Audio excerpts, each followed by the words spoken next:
ಕೊಲೆ ಪ್ರಕರಣವನ್ನು ಸಿಒಡಿ ತನಿಖೆಗೆ ಒಪ್ಪಿಸಬೇಕು. ಸುರೇಶನ ಕೊಲೆ ಪ್ರಕರಣವನ್ನು ದಿಕ್ಕು ತಪ್ಪಿಸಿದ ಇನ್ಸ್ಪೆಕ್ಟರ್ ವಿಶ್ವನಾಥ್ನನ್ನು ಅಮಾನತು ಮಾಡಿ. ಬೇಕೇ ಬೇಕು. ದಲಿತರಿಗೆ ರಕ್ಷಣೆ ಕೊಡದ ಸರ್ಕಾರಕ್ಕೆ ಹೇಳಿ ಧಿಕ್ಕಾರ. ದಲಿತರಿಗೆ ರಕ್ಷಣೆ ಕೊಡದ ಸರ್ಕಾರಕ್ಕೆ ಹೇಳಿ ಧಿಕ್ಕಾರ.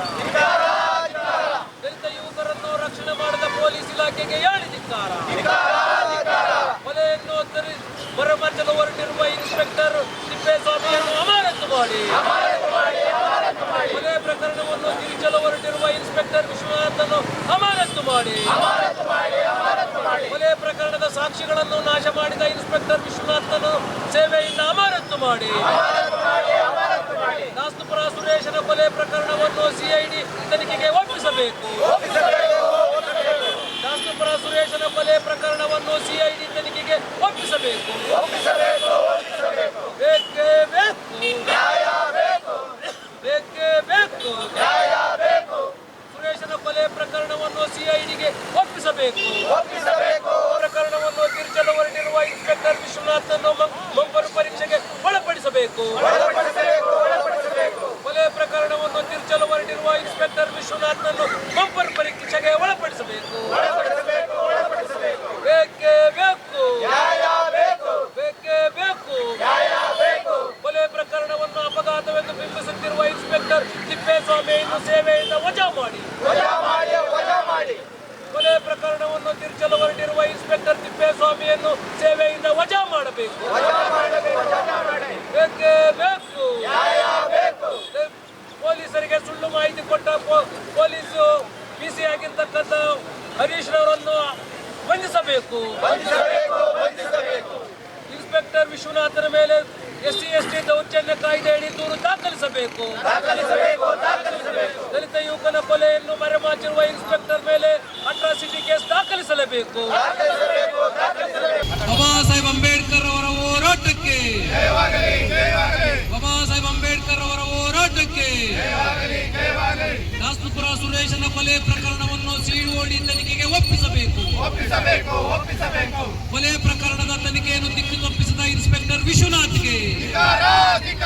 ಕೊಲೆ ಪ್ರಕರಣವನ್ನು ದಿಕ್ಕು ತಪ್ಪಿಸಿದ ಇನ್ಸ್ಪೆಕ್ಟರ್ ವಿಶ್ವನಾಥ್ನನ್ನು ವಜಾ ಮಾಡಿ. ಕೊಲೆ ಪ್ರಕರಣವನ್ನು ದಿಕ್ಕು ತಪ್ಪಿಸಿದ ಇನ್ಸ್ಪೆಕ್ಟರ್ ವಿಶ್ವನಾಥ್ನನ್ನು ಮಂಪರು ಪರೀಕ್ಷೆಗೆ ಒಳಪಡಿಸಬೇಕು. ಬೇಕೇ ಬೇಕು. ಬೇಕೇ ಬೇಕು. ಬೇಕೇ ಬೇಕು. ಕೊಲೆ ಪ್ರಕರಣವನ್ನು ದಿಕ್ಕು ತಪ್ಪಿಸಿದ ಪೊಲೀಸ್ ಅರುಣ್ ಅವರನ್ನು ವಜಾ ಮಾಡಲೇಬೇಕು. ಕೊಲೆ ಪ್ರಕರಣವನ್ನು ದಿಕ್ಕು ತಪ್ಪಿಸಿದ ಪ್ರಕಾಶ್ ಅವರನ್ನು ವಜಾ ಮಾಡಬೇಕು. ಕೊಲೆ ಪ್ರಕರಣವನ್ನು ಸಿಒಡಿ ತನಿಖೆಗೆ ಒಪ್ಪಿಸಬೇಕು. ಕೊಲೆ ಪ್ರಕರಣವನ್ನು ಸಿಒಡಿ ತನಿಖೆಯಿಂದ ಒಪ್ಪಿಸಬೇಕು. ಆರೋಪಿಗಳನ್ನು ಪತ್ತೆ ಹಚ್ಚಿದ ಪೊಲೀಸ್ ಅಧಿಕಾರಿಗಳಿಗೆ ಹೇಳಿ ಧಿಕ್ಕಾರ. ಆರೋಪಿಗಳನ್ನು ಪತ್ತೆ ಹಚ್ಚಿದ ಪೊಲೀಸ್ ಅಧಿಕಾರಿಗಳಿಗೆ ಹೇಳಿ ಧಿಕ್ಕಾರ. ಕೊಲೆ ಪ್ರಕರಣವನ್ನು ಅಪಘಾತವೆಂದು ಹೇಳಿದ ಇನ್ಸ್ಪೆಕ್ಟರ್ ತಿಪ್ಪೇಸ್ವಾಮಿಗೆ ಹೇಳಿ ಧಿಕ್ಕಾರ. ಕೊಲೆ ಪ್ರಕರಣವನ್ನು ಅಪಘಾತವೆಂದು ಬಿಂಬಿಸಿದ ಇನ್ಸ್ಪೆಕ್ಟರ್ ತಿಪ್ಪೇಸ್ವಾಮಿಯನ್ನು ಸೇವೆಯಿಂದ ವಜಾ ಮಾಡಬೇಕು. ಬೇಕೇ ಬೇಕು. ದಲಿತರನ್ನು ದಿಕ್ಕು ತಪ್ಪಿಸುತ್ತಿರುವ ಇನ್ಸ್ಪೆಕ್ಟರ್ ವಿಶ್ವನಾಥ್ ಅವರನ್ನು ವಜಾ ಮಾಡಿ. ದಲಿತರನ್ನು ದಿಕ್ಕು ತಪ್ಪಿಸುತ್ತಿರುವ ಇನ್ಸ್ಪೆಕ್ಟರ್ ತಿಪ್ಪೇಸ್ವಾಮಿಯನ್ನು ವಜಾ ಮಾಡಿ. ಇನ್ಸ್ಪೆಕ್ಟರ್ ತಿಪ್ಪೇಸ್ವಾಮಿಯನ್ನು ವಜಾ ಮಾಡಿ. ಆರೋಪಿಗಳೊಂದಿಗೆ ಶಾಮೀಲಾಗಿರುವ ಡಿವೈಎಸ್ಪಿ ಮೋಹನ್ ಅವರನ್ನು ತಾಲೂಕಿಂದ ವರ್ಗಾವಣೆ ಮಾಡಿ. ಪೊಲೀಸ್ ಇಲಾಖೆಗೆ ಹೇಳಿ ಧಿಕ್ಕಾರ. ದಲಿತರಿಗೆ ರಕ್ಷಣೆ ಕೊಡದ ಪೊಲೀಸರಿಗೆ ಹೇಳಿ ಧಿಕ್ಕಾರ. ದಲಿತರ ಮೇಲೆ ಶೋಷಣೆ ಮಾಡುವ ಪೊಲೀಸರಿಗೆ ಹೇಳಿ ಧಿಕ್ಕಾರ. ಕಾನೂನು ಸುವ್ಯವಸ್ಥೆ ಕಾಪಾಡಲು ವಿಫಲರಾದ ಪೊಲೀಸರಿಗೆ. ಕಾನೂನು ಸುವ್ಯವಸ್ಥೆಯನ್ನು ಕಾಪಾಡಲು ವಿಫಲರಾದ ಪೊಲೀಸರಿಗೆ ಹೇಳಿ ಧಿಕ್ಕಾರ. ಸುರೇಶನ ಕೊಲೆ ಪ್ರಕರಣವನ್ನು ಮರೆಮಾಚುತ್ತಿರುವ ಪೊಲೀಸರಿಗೆ ಹೇಳಿ ಧಿಕ್ಕಾರ. ಸುರೇಶನ ಕೊಲೆ ಪ್ರಕರಣದಲ್ಲಿ ಆರೋಪಿಗಳೊಂದಿಗೆ ಶಾಮೀಲಾಗಿರುವ ಪೊಲೀಸರಿಗೆ ಹೇಳಿ ಧಿಕ್ಕಾರ. ಆರೋಪಿಗಳ ಬೂಟು ನಕ್ಕುತ್ತಿರುವ ಇನ್ಸ್ಪೆಕ್ಟರ್ ವಿಶ್ವನಾಥ್ಗೆ ಹೇಳಿ ಧಿಕ್ಕಾರ. ಆರೋಪಿಗಳೊಂದಿಗೆ ಶಾಮೀಲಾಗಿರುವ ಇನ್ಸ್ಪೆಕ್ಟರ್ಗೆ ಹೇಳಿ ಧಿಕ್ಕಾರ. ಆರೋಪಿಗಳೊಂದಿಗೆ ಶಾಮೀಲಾಗಿರುವ ಇನ್ಸ್ಪೆಕ್ಟರ್ ವಿಶ್ವನಾಥ್ ಅನ್ನು ವಜಾ ಮಾಡಿ. ದಲಿತರಿಗೆ ರಕ್ಷಣೆ ಒಪ್ಪಿಸಲೇಬೇಕು. ದಾಸ್ತುಪುರ ಸುರೇಶನ ಕೊಲೆ ಪ್ರಕರಣವನ್ನು ಸಿಒಡಿಗೆ ತಪ್ಪಿಸುವವರೆಗೂ ಹೋರಾಟ. ದಾಸ್ತುಪುರ ಸುರೇಶನ ಕೊಲೆ ಪ್ರಕರಣವನ್ನು ಸಿಒಡಿಗೆ ಒಪ್ಪಿಸುವವರೆಗೂ ಹೋರಾಟ. ಬೇಕೇ ಬೇಕು. ದಲಿತರಿಗೆ ರಕ್ಷಣೆ ಕೊಡದ ಸರ್ಕಾರಕ್ಕೆ, ದಲಿತರಿಗೆ ರಕ್ಷಣೆ ಕೊಡದ ಸರ್ಕಾರಕ್ಕೆ, ದಲಿತ ಯುವಕರನ್ನು ಶೋಷಣೆ ಮಾಡುತ್ತಿರುವ ಪೊಲೀಸ್ ಅಧಿಕಾರಿಗಳಿಗೆ, ದಲಿತರ ಯುವಕರನ್ನು ಶೋಷಣೆ ಮಾಡಕ್ಕೆ, ದಲಿತ ಯುವಕರನ್ನು ಶೋಷಣೆ ಮಾಡುತ್ತಿರುವ ಪೊಲೀಸ್ ಅಧಿಕಾರಿಗಳಿಗೆ, ದಲಿತರ ಯುವಕರನ್ನು ಶೋಷಣೆ ಮಾಡುತ್ತಿರುವ ಪೊಲೀಸ್ ಅಧಿಕಾರಿಗಳಿಗೆ, ದಲಿತರಿಗೆ ರಕ್ಷಣೆ ಕೊಡದ ಪೊಲೀಸ್ ಅಧಿಕಾರಿಗಳಿಗೆ, ದಲಿತರ ಮೇಲೆ ಸುಖ ಸುಮ್ಮನೆ ದೂರು ದಾಖಲಿಸುವ ಪೊಲೀಸರಿಗೆ, ಕಾನೂನು ಸುವ್ಯವಸ್ಥೆ ಕಾಪಾಡದ ಪೊಲೀಸ್ ಅಧಿಕಾರಿಗಳಿಗೆ ಬೇಕೇ ಬೇಕು. ಭೂಮಾಲೀಕರ ಬೂಟು ನಕ್ಕುತ್ತಿರುವ ಪೊಲೀಸ್ ಅಧಿಕಾರಿಗಳಿಗೆ, ಕೊಲೆ ಪ್ರಕರಣವನ್ನು ದಿಕ್ಕು ತಪ್ಪಿಸುತ್ತಿರುವ ಇನ್ಸ್ಪೆಕ್ಟರ್ ಅವರಿಗೂ ಹೋರಾಟ. ಬೇಕೇ ಬೇಕು. ದಲಿತರನ್ನು ಶೋಷಣೆ ಮಾಡುತ್ತಿರುವ ಪೊಲೀಸ್ ಅಧಿಕಾರಿಗಳಿಗೆ, ಬಂಡವಾಳಶಾಹಿಗಳ ಬೂಟು ನಕ್ಕುತ್ತಿರುವ ಪೊಲೀಸ್ ಅಧಿಕಾರಿಗಳಿಗೆ, ಕೊಲೆಯ ಆರೋಪಿಗಳೊಂದಿಗೆ ಶಾಮೀಲಾಗಿರುವ ಇನ್ಸ್ಪೆಕ್ಟರ್ ವಿಶ್ವನಾಥ್ಗೆ ಇವತ್ತು 11/3/2025 ಏನು 2021ರಲ್ಲಿ ದಾಸನಪುರದಲ್ಲಿ ನಡೆದಂಥ ಸುರೇಶನ ಕೊಲೆ, ಅದು ಕೊಲೆಯಾಗಿ ಅಶೋಕ ಮತ್ತು ಶ್ರೀನಿವಾಸು ಮತ್ತು ಇತರರು 3 ಜನ ಸೇರಿ ಅದನ್ನು ಕೊಲೆ ಮಾಡಿರೋಂಥದ್ದು. ಈ ಕೊಲೆ ಪ್ರಕರಣದಲ್ಲಿ ಸಂಪೂರ್ಣವಾಗಿ ವಿಶ್ವನಾಥ್ ಅವರು ಸಂಪೂರ್ಣವಾಗಿ ವಿಫಲರಾಗಿದ್ದಾರೆ. ಆ ವಿಫಲರಾಗೋದಕ್ಕೆ ಕಾರಣ ಯಾರಂದರೆ ಮಾಜಿ ಸಚಿವರಾದಂಥ ಅರವಿಂದ್ ಲಿಂಬಾವಳಿಯವರೇ ನೇರವಾದ ಕಾರಣ. ಯಾಕೆಂದರೆ ದಾಸನಪುರದಲ್ಲಿ ಕೊಲೆ ಮಾಡಿದವರು ಅವರ ಸಂಬಂಧಿಕರಾಗಿರೋದ್ರಿಂದ, ಅವರೇ ನೇರವಾಗಿ ಅವ್ರ ಸರ್ಕಾರ ಇರೋದರಿಂದ ಅಪರಾಧಿಗಳನ್ನು ಬಂಧಿಸದೆ ಅವ್ರ ಮೇಲೆ ಯಾವುದೇ ಕ್ರಮ ತಗೊಳ್ಳೋದರ ರೀತಿಯಲ್ಲಿ ಅರವಿಂದ್ ಲಿಂಬಾವಳಿಯವರು ಅಪರಾಧಿಗಳ ಪರವಾಗಿ ನಿಂತಿದ್ದರು. ಅದಕ್ಕಾಗಿ ಅಲ್ಲಿ ನೊಂದಂಥ ಸುರೇಶನವರ ತಾಯಿ ತಿಮ್ಮಕ್ಕನವ್ರಿಗೆ ಸಂಪೂರ್ಣವಾಗಿ ಯಾರೂ ಅವ್ರಿಗೆ ಸಪೋರ್ಟ್ ಇಲ್ಲ ಅಂಥೇಳಿ ಸಂಪೂರ್ಣವಾಗಿ ಆ ಕೇಸನ್ನು ತಿರುಚಿದ್ದಾರೆ. ಆದರೆ ಅವತ್ತು ಮಳೆ ಬಂದಿದೆ. ಆ ಸುರೇಶನ ಮಳೆ ಬಂದರೂ ಕೂಡ ಒಂದು ಹನಿ ಕೂಡ ಅವನ ಬಾಡಿ ಮೇಲೆ ಇಲ್ಲ. ಐರನ್ ಮಾಡಿದಂಥ ಬಟ್ಟೆ ಹಂಗೆ ಇದೆ. ಆಮೇಲೆ ಅವನು ಕ್ಯಾಪ್ ಹಾಕಿದ್ದಾರೆ. ಮತ್ತು ಬೆನ್ನಿಂದೆ ಬಾಕ್ಸ್ ಗುರುತು ಅಂದರೆ ತ್ರಿಕೋಣ ಸ್ಪರ್ಧೆ ರೀತಿಯಲ್ಲಿ ಗಾಯ ಆಗಿದೆ. ಬಲವಾಗಿ ಎಡಗಾಲಿಗೆ ಗಾಯ ಹೊಡೆದಿದ್ದಾರೆ. ಆಮೇಲೆ ಕತ್ತಿಗೆ ಬಲವಾಗಿ ಹೊಡೆದಿದ್ದಾರೆ. ಆದರೆ ಒಂದು ವೇಳೆ ಪೊಲೀಸರು ಆಕ್ಸಿಡೆಂಟು ಅಂತ ಹೇಳಿದ್ರೆ ಆ ಬಾಡಿ ರೋಡ್ ಮೇಲೆ ಬಿದ್ದಿರಬೇಕಾಗಿತ್ತು. ಆ ರೋಡ್ ಮೇಲೆ ಬಿದ್ದಿರೋ ಬಾಡಿನ ಅಲ್ಲೇ ಹೋಗಿ ತನಿಖಾಧಿಕಾರಿಗಳು ತನಿಖೆ ಮಾಡಿ ಇದು ಏನಾಗಿರ್ಬೋದು ಅಂತೇಳಿ ಪತ್ತೆ ಹಚ್ಚಬೇಕಾಗಿತ್ತು. ಆದರೆ ಸರ್ಕಲ್ ಇನ್ಸ್ಪೆಕ್ಟರ್ ವಿಶ್ವನಾಥ್ ಅವರು ಆ ಸ್ಥಳಕ್ಕೆ ಬರದೆ 3 ಪೊಲೀಸವ್ರನ್ನ, ಯಾರು ಪ್ರಕಾಶು ಮತ್ತು ಅವ್ರು ಯಾರು ಅರುಣ್ಣು ಯಾರು ಇನ್ನೊಬ್ಬರನ್ನ ಕಳಿಸಿ 3 ಜನನ ಯಾರು ಕೂಡ ಬಾಡಿನ ಮುಟ್ಟಿಸದೆ ನೇರವಾಗಿ ಆ ಬಾಡಿಯನ್ನು ಆಸ್ಪತ್ರೆಗೆ ತಗೊಂಡೋಗಿದ್ದಾರೆ. ಆದರೆ ನಮಗೆ ಅನುಮಾನ ಏನಂದರೆ, ಒಂದು ಕೊಲೆ ಪ್ರಕರಣವನ್ನು DSP ಆಗಲಿ ತನಿಖಾಧಿಕಾರಿಗಳು ಸ್ಪಾಟ್ಗೆ ಬರಬೇಕಾಗಿತ್ತು. ಆ ಸರ್ಕಲ್ ಇನ್ಸ್ಪೆಕ್ಟ್ರು ಆ ಠಾಣೆ ವ್ಯಾಪ್ತಿಯಲ್ಲಿ ನಡೆದಿರೋಂಥ ದಾಸನಪುರದಲ್ಲಿ ಕೊಲೆ ಆಗಿದೆಯೋ ಇಲ್ಲ ಅಪಘಾತ ಆಗಿದೆಯೋ ಇದುವರೆಗೂ ಚಾರ್ಜ್ ಶೀಟ್ ಹಾಕಿಲ್ಲ. ಆದರೆ 4 ವರ್ಷಗಳ ಕಾಲ ಮಹಾನಂದ್ ಸರ್ ಅವರು ಅದನ್ನು ತನಿಖೆ ಮಾಡಿದ್ದಾರೆ. ಚಂದ್ರಪ್ಪನವರು ಕೂಡ ಅದನ್ನು ತನಿಖೆ ಮಾಡಿದ್ದಾರೆ. ತಿಪ್ಪೇಸ್ವಾಮಿಯವರು ಬಂದ ಮೇಲೆ ಇಲ್ಲ ಅದು ಆಕ್ಸಿಡೆಂಟು ಅಂತೇಳಿ ಒಬ್ಬ ಚಾಲಕನನ್ನು ಕರ್ಕೊಂಬಂದು ಚೆನ್ನಾಗಿ ಹೊಡೆದು ನೀನು ಒಪ್ಕೊಂಡಿಲ್ಲ ಅಂದರೆ ನಿನ್ನ ಮೇಲೆ ಕೇಸ್ ಹಾಕ್ತೀವಿ, ಅದು ಆಕ್ಸಿಡೆಂಟ್ ಅಂತ ಮಾಡಿದ್ರೆ ಅವನಿಗೆ ದುಡ್ಡು ಸಿಗ್ತದೆ ಅಂತೇಳಿ ಒತ್ತಾಯವನ್ನು ಮಾಡಿರೋಂಥದ್ದು ಇವತ್ತು ನಮಗೆಲ್ಲ ತಿಳಿದು ಬಂದಿದೆ. ಅದಕ್ಕಾಗಿ ಈ ಪೊಲೀಸರ ಮೇಲೆ ಸಂಪೂರ್ಣವಾಗಿ ನಮಗೆ ವಿಶ್ವಾಸ ಇಲ್ಲ. ಈ ಸರ್ಕಾರ ಇವತ್ತು ವಿಧಾನಸಭೆಯಲ್ಲಿ ನಡೆದಿರೋ ವಿಧಾನಮಂಡಲದಲ್ಲಿ ಈ ಚರ್ಚೆಯನ್ನು ಒಳಪಡಿಸಬೇಕಾಗಿದೆ. ಯಾಕೆ ಒಳಪಡಿಸಬೇಕಾಗಿದೆ ಅಂದರೆ, ಮಾಜಿ ಸಚಿವ ಅರವಿಂದ್ ಲಿಂಬಾವಳಿಯವರು ಈ ಕೊಲೆ ಪ್ರಕರಣದಲ್ಲಿ ಬೆನ್ನೆಲುಬಾಗಿ ನಿಂತಿದ್ದಾರೆ. ಅವರು ಕೂಡ ಈ ಕೊಲೆಗೆ ಅವ್ರನ್ನೂ ಕೂಡ ಸೇರಿಸಿ ನಾವು CODಗೆ ಒತ್ತಾಯ ಮಾಡಬೇಕು ಅನ್ನೋದೇಳಿ ಇವತ್ತು ಒತ್ತಾಯವನ್ನು ಮಾಡ್ತಾ ಇದ್ದೀವಿ. ದಲಿತ ಮತ್ತು ಪ್ರಗತಿಪರ ಒಕ್ಕೂಟದಿಂದ ಇದಕ್ಕೆ ಸಂಪೂರ್ಣವಾಗಿ ಬಹುಜನ ಸಮಾಜ ಪಾರ್ಟಿ ಕೂಡ ಇದಕ್ಕೆ ಬೆಂಬಲವನ್ನು ಸೂಚಿಸಿದೆ. CPI ಅವರು ಕೂಡ ಬೆಂಬಲವನ್ನು ಸೂಚಿಸಿದ್ದಾರೆ. ಮಹಿಳಾ ಒಕ್ಕೂಟದವರು ಸಹ ಬೆಂಬಲ ಸೂಚಿಸಿದ್ದಾರೆ. ಇವತ್ತು ಕಾಂಗ್ರೆಸ್ ಮಹಿಳಾ ಅಧ್ಯಕ್ಷರಾದಂಥ ಜಯಸುಧಾ ಅವರು ಕೂಡ ಇವತ್ತು ಬೆಂಬಲವನ್ನು ಸೂಚಿಸಿದ್ದಾರೆ. ಇದಕ್ಕೆ ಹೆಚ್ಚಾಗಿ ನಮಗೆ ಬೆಂಬಲವನ್ನು ಸಿಗ್ತಾ ಇದೆ. ಈ ಹೋರಾಟ ಜಯಗಳಿಸಬೇಕಾಗಿದೆ. ಈ ಹೋರಾಟ CODಗೆ ಒತ್ತಾಯವನ್ನು ಮಾಡಬೇಕನ್ನೋದೇ ನಮ್ಮ ಹೋರಾಟ. ನಾವು ಅಹೋರಾತ್ರಿ ಹೋರಾಟವನ್ನು ಪ್ರಾರಂಭ ಮಾಡಿದ್ದೀವಿ. ಯಾವುದೇ ಕಾರಣಕ್ಕೂ ಇದು CBIಗೆ ಒಪ್ಪಿಸೋವರೆಗೂ ಯಾವುದೇ ಕಾರಣಕ್ಕೂ ಹೋರಾಟವನ್ನು ಹಿಂಪಡೆಯುವುದಿಲ್ಲ.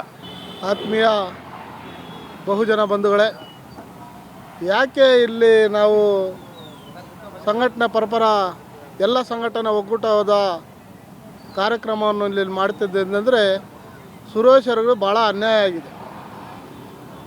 ಯಾಕೆ ಅನ್ಯಾಯ ಆಗಿದೆ ಅಂದರೆ ಅದು ಆಕ್ಸಿಡೆಂಟ್ ಥರ ಮಾಡಿ ಮಾಡ್ರಾಗಿರೋಂಥ ಕೇಸನ್ನು ಆಕ್ಸಿಡೆಂಟ್ ಆಗಿದೆ ಅಂಥೇಳಿ ಅವ್ರನ್ನ ಪೊಲೀಸವರು ಇದು ಮಾಡ್ತಾರೆ. ಅವ್ರನ್ನ ಎತ್ತಾಕೊಂಬಂದು ಈಗ ತಮಿಳ್ನಾಡಿನಿಂದ ಇರೋಂಥ ಒಬ್ಬ ವ್ಯಕ್ತಿನ ತಗೊಂಬಂದು ಇಲ್ಲಿ ಹೊಡೆದು ಅವನ ಚಿತ್ರಹಿಂಸೆ ಕೊಟ್ಟು ಅವನಿಗೆ ಇಲ್ಲಿದ್ದು ಚಿತ್ರಹಿಂಸೆಯನ್ನು ಕೊಟ್ಟು ನಿನಗೆ FIR ಹಾಕ್ತೀನಿ, ನಿನ್ನ ಜೈಲು ಕಳಿಸ್ತೀನಿ, ಇಲ್ಲಾಂದ್ರೆ ನೀನು ನಿಜ ಒಪ್ಕೋ, ನಾನೇ ಮಾಡಿರೋದು ಅಂತ ಒಪ್ಕೋ ಅಂತೇಳಿ ಪಾಪ ಅವ್ರನ್ನ FIR ಹಾಕಿ ಜೈಲು ಕಳಿಸಿದ್ರು. ಅಂಥ ಸಂದರ್ಭದಲ್ಲಿ ಈಗ ಅನೇಕ ಸಂಘಟನೆಗಳ ಒಕ್ಕೂಟ ಪರವಾಗಿ ಎಲ್ಲ ಸಂಘಟನೆಗಳು ಒಂದಾಗ್ತದೆ, ಎಲ್ಲ ಸಂಘ ಸಂಸ್ಥೆಗಳನ್ನು ಕೂಡ ಒಂದಾಗ್ತದೆ. ಇದರಲ್ಲಿ ಈ ಸಂಘಟನೆಗಳ ಪರವಾಗಿ ನಾವು ಬಹುಜನ ಸಮಾಜ ಪಕ್ಷದ ನಾವು ಅವ್ರ ಹಿಂದೆ ಇರ್ತೀವಿ. ಬಹುಜನ ಸಮಾಜ ಪಾರ್ಟಿ ಇದ್ರಿಗೆ ನ್ಯಾಯ ಕೊಡಿಲ್ಲ ಅಂದರೆ ಮುಂದಿನ ದಿನಗಳಲ್ಲಿ ಗೃಹ ಮಂತ್ರಿಯ ಅವ್ರ ಮನೆ ಮುಂದೆ ದೊಡ್ಡ ಹೋರಾಟವನ್ನು ಕೂಡ ಮಾಡ್ತೀವಿ. ಯಾಕಂದರೆ ಸುರೇಶ್ ಅವ್ರಿಗೂ ನ್ಯಾಯ ದೊರಕಿಸ್ಬೇಕು. ಸುರೇಶ್ ಅವ್ರಿಗೆ ನ್ಯಾಯ ದೊರಕಿಸಿಲ್ಲ ಅಂದರೆ ಎಲ್ಲ ಸಂಘಟನೆಗಳು ಕೂಡ ನಾವು ಬೆಂಬಲಿಸಿ ಎಲ್ಲ ಸಂಘಟನೆಗಳು ಕೂಡ ನಾವು ಬೆಂಬಲಿಸ್ತೀವಿ. ಅದೇ ರೀತಿ ಈ ಕಾರ್ಯಕ್ರಮಕ್ಕೆ ಎಲ್ಲ ನಮ್ಮ ದಲಿತ ನಮ್ಮ ಅಕ್ಕಂದರು, ನಮ್ಮ ತಾಯಂದರು, ಇಲ್ಲಿ ಕುಳಿತಿರುವ ಎಲ್ಲ ನಾಗರಿಕ, ಎಲ್ಲ ಪದಾಧಿಕಾರಿಗಳು, ಎಲ್ಲ ರಾಜ್ಯಾಧ್ಯಕ್ಷರುಗಳು, ಎಲ್ಲ ಪದಾಧಿಕಾರಿಗಳಿಗೆ ನಾನು ಭೀಮ ಸ್ವಾಗತವನ್ನು ಬಯಸ್ತೇನೆ. ಇದೇ ರೀತಿ ನಾವು ರಾತ್ರಿ ಆಗಲು ಕೂಡ ನಾವು ಇಲ್ಲೇ ಉಳ್ಕೊಬೇಕು. ಈ ನ್ಯಾಯ ದೊರಕಿಲ್ಲ ಅಂದರೆ ನಾವು ಸತಾಯಗತ ಇಲ್ಲಿಂದ ಎದ್ದು ನಾವು ಹೋಗಬಾರ್ದು. SP ಬರಲಿ, IG ಬರಲಿ, DGP ಬರಲಿ, ಈ ಕಾರ್ಯಕ್ರಮನ ಸುರೇಶ್ ಅವ್ರಿಗೆ ನ್ಯಾಯ ದೊರಕಿಸೋವರೆಗೂ ನಾವು ಇಲ್ಲಿಂದ ಎದ್ದೊಳಬಾರ್ದು ಅಂತೇಳಿ ಬಹುಜನ ಸಮಾಜ ಪಾರ್ಟಿಯ ಒತ್ತಾಯ ಇರ್ತದೆ. ಅವರು ಈ ಕಾರ್ಯಕ್ರಮವನ್ನು ಮಾಡಿಲ್ಲ ಅಂದರೆ ಬಹುಜನ ಸಮಾಜ ಪಾರ್ಟಿ ಮುಂದಿನ ಹೆಜ್ಜೆ ಇಡ್ತದೆ ಅಂತೇಳಿ ಈ ಮಾತನ್ನು ಮುಗಿಸ್ತೇನೆ. ಜೈ ಭೀಮ್, ಜೈ ಭಾರತ್. ದಲಿತ ಯುವಕ ದಾಸನಪುರ ಸುರೇಶ್ರವರ ಕೊಲೆ ಪ್ರಕರಣವನ್ನು ಭೇದಿಸಲು ವಿಫಲರಾಗಿರ್ತಕ್ಕಂಥ ಪೊಲೀಸ್ ಅಧಿಕಾರಿಗಳ ನಡೆಯನ್ನು ಖಂಡಿಸಿ ಇವತ್ತು COD ತನಿಖೆಗೆ ಒಪ್ಪಿಸಬೇಕಂತೇಳಿ ಅಹೋರಾತ್ರಿ ಧರಣಿ ಕಾರ್ಯಕ್ರಮವನ್ನು ದಿನಾಂಕ 11/3/2025 ದಲಿತ ಮತ್ತು ಪ್ರಗತಿಪರ ಸಂಘಟನೆಗಳ ಒಕ್ಕೂಟ ಆನೇಕಲ್ನ ಉದಯ್ ಕುಮಾರ್ ವೃತ್ತದಲ್ಲಿ ತಾಲೂಕು ಕಚೇರಿ ಮುಂಭಾಗ ಹಮ್ಮಿಕೊಂಡಿದೆ. ಏನು 2021 ನವೆಂಬರ್ 5 ರಾತ್ರಿ 10:30ರಿಂದ 11 ಗಂಟೆ ಒಳಗಡೆ ಏನು ದಲಿತ ಯುವಕ ಸುಮಾರು 21 ವರ್ಷದ ಒಬ್ಬ ಯುವಕ ದಾಸನಪುರ ಸುರೇಶ್ ಅಂತಕ್ಕಂಥನು ಅವರ ಮನೆ ಮುಂದೆ ಇರತಕ್ಕಂಥ ಅಶೋಕ್ ಮತ್ತು ಶ್ರೀನಿವಾಸರವರ ಮನೆಯ ಮುಂಭಾಗದಲ್ಲಿ ಕೊಲೆಯಾಗಿ ರಕ್ತದ ಮಡುವಿನಲ್ಲಿ ಬಿದ್ದಿರ್ತಾನೆ. ಆದರೆ ಆವತ್ತಿನ ತನಿಖಾಧಿಕಾರಿಯಾಗಿರ್ತಕ್ಕಂಥ ಅತ್ತಿಬೆಲೆ ಪೊಲೀಸ್ ಇನ್ಸ್ಪೆಕ್ಟರ್ ಆದಂಥ ಮತ್ತು ಈ ತಾಲೂಕಿನಲ್ಲಿ ಕೋಟ್ಯಾಂತರ ರೂಪಾಯಿ ಸುಲಿಗೆ ಮಾಡಿ ಬಡವರ ಗೋರಿ ಮೇಲೆ ಸಮಾಧಿಯನ್ನು ಕಟ್ಟಿರ್ತಕ್ಕಂಥ ಇನ್ಸ್ಪೆಕ್ಟರ್ ವಿಶ್ವನಾಥ್ರವರು ಆವತ್ತಿನ ತನಿಖಾಧಿಕಾರಿಯ ಆಗಿರ್ತಾರೆ.